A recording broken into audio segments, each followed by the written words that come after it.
King of the Hill, Season 14 Review. The beloved animated sitcom returns with timely charm. After 15 long years, the heartwarming comedy King of the Hill is back, and its return feels more timely and necessary than ever. Imagine reuniting with old friends, only to realize the world around them and you has changed in ways you never anticipated. That's exactly what happens as we rejoin Hank and Peggy Hill, now older and wiser, returning from a stint in Saudi Arabia, where the propane industry took them far from their Texas roots. But here's where it gets intriguing. As they step off the plane, Hank, who's been in the bathroom for hours thanks to a less than cooperative urethra, as Peggy loudly announces, kisses the ground in Texas, only to find the place he once knew is nearly unrecognizable. Unlike the ageless antics of The Simpsons, King of the Hill doesn't shy away from the passage of time. The characters have visibly aged, and their lives have evolved in ways that feel both familiar and startlingly new. Their gated community in Saudi Arabia, for instance, was a bizarrely idealized version of Texas, a theme park of Americana exported abroad. Now, back home, Hank can't help but notice how much the U.S. itself has transformed, leaving him grappling with a world that no longer aligns with his old-school values. And this is the part most people miss. The show's subtle yet sharp political commentary. King of the Hill has always been a master of wrapping pointed observations in the warmth of its humor. Hank, a diehard Republican who once locked his car doors while driving through Bill Clinton's hometown, now finds himself in a country where public discourse has shifted dramatically. Even his old friend Dale, once the butt of jokes for his conspiracy theories, is now eerily in step with the times, casually referencing the pandemic. And sounding less like an eccentric and more like a thought leader. Is Dale the outlier, or has the world caught up to him? The new season doesn't hold back on exploring these tensions. During a museum tour themed around George W. Bush, Hank, Peggy, and Dale participate in a role-play cabinet meeting that quickly devolves into wild conspiracy rants about Obama's Kenyan handler. It's a moment that highlights the show's core tension. Hank's longing for a moderate America where disagreements were civil, contrasted with the polarized reality he now faces. But here's the controversial part. Does Hank's nostalgia for a simpler time risk romanticizing a past that was never as perfect as he remembers? Yet, amidst the disquiet, King of the Hill retains its signature kindness and charm. Take Bobby, the Hill's son, who's transformed from a chubby, geeky misfit into a confident chef at a Japanese restaurant. His relationship with Hank has evolved too, with their familial battles now fought over brewing contests and culinary creations. It's just a friendly contest between father and son, Hank insists, where the father will kick his son's ass. Spoiler alert, both learn a lesson in humility, and it's as heartwarming as it is hilarious. What makes this revival so compelling is its deliberate embrace of modesty, tolerance, and gentle revelation. In a world that often feels chaotic and divisive, King of the Hill offers a refreshing antidote. A reminder that even in the face of change, there's value in holding on to kindness and understanding. But here's the question we're left with. In a time of extreme polarization, is the show's call for moderation a welcome balm or a naive relic of the past? Let us know what you think in the comments. This is one conversation that's sure to spark differing opinions. King of the Hill Reboot, behind the scenes with showrunner Saladin Patterson. In today's world of endless reboots and sequels, the burning question about the revival of classic shows like King of the Hill is, why now? This is a crucial point raised by Saladin Patterson, the show's new showrunner. First premiering back in 1997 on Fox, this beloved animated comedy chronicles the lives of a family in the fictional town of Arlen, Texas. The seeds for its revival were actually planted back in 2017 at the San Francisco Sketch Fest. During this event, creators Mike Judge and Greg Daniels held a table read of a script from the original series, which had ended its 13-season run just 7 years prior.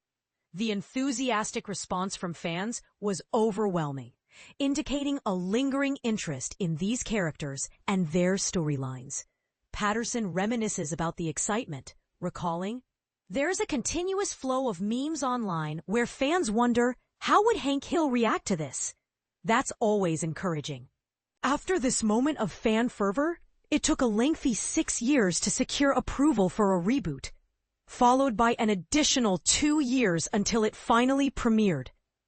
This new series not only reintroduces fans to Hank Hill, who is now back from a decade-long stint working in Saudi Arabia, but it also embraces a significantly evolved television landscape marked by different animation techniques, voice casting methods, and comedic styles that better align with contemporary audience sensibilities. Patterson is candid about the changes that influenced both the writing process and the broader cultural context the show inhabits. He emphasizes that while there are clear shifts in societal discussions, his vision for the reboot is predicated on a balanced perspective, aiming to reflect the current climate while remaining authentic to the original essence of King of the Hill. The reboot maintains the series' foundational satirical take on a conservative family navigating the nuances of life in Texas, while also addressing modern humor and diverse perspectives. Toby Huss, one of the voice stars, indicates, "The beauty of King of the Hill lies in its exploration of commonalities among people. And this reboot allows us to revisit these characters while inviting them into our lives in fresh and meaningful ways." As King of the Hill makes its much-anticipated return, the series' 10 new episodes are now available on Hulu. THR sat down with Patterson to discuss reviving Arlen, the distinctive humor of the show, and how modern influences have reshaped character interactions and community portrayals. Patterson brings a wealth of experience from notable series such as Frasier, The Bernie Mac Show, and Big Bang Theory, as well as working on the reboot of The Wonder Years. When asked what motivated the revival of King of the Hill, he reflects on the cultural significance of the original series. During the civil rights movement, representation of the black middle class hadn't been explored in depth, and with societal parallels between the late 60s and the early 2020s quite evident, it seemed timely to revisit and comment on those issues. For King of the Hill, Hank Hill's strong, balanced viewpoint made him resonate with many, catering to a sense of common-sense moderation in a polarized world. However, Hank's return to a changed Arlen suggests that his brand of common sense may now appear extreme, creating a rich backdrop for cultural commentary. The intention, Patterson notes, is to reflect how societal views on parenting, gender roles, and identity have evolved since the original series aired. It's vital to recognize that while the original series sometimes dipped into political conversations, the focus was generally more on cultural issues. Instead of overt political themes, the narrative delves into relatable stories and character-driven experiences, allowing audiences to engage with them more personally. Patterson also discusses the challenges of the original series' humor. He recalls a specific moment from an original episode that humorously captures disparities in cultural perceptions and prejudice. Hank's perspective on his neighbor Khan's character illustrates the complexity of assumptions based on race, emphasizing the irony embedded in Hank's viewpoint, which is often misjudged as racist. The goal for the reboot is to place Hank in scenarios where he must confront preconceived notions about himself, further complicating his experiences in a world that has shifted around him.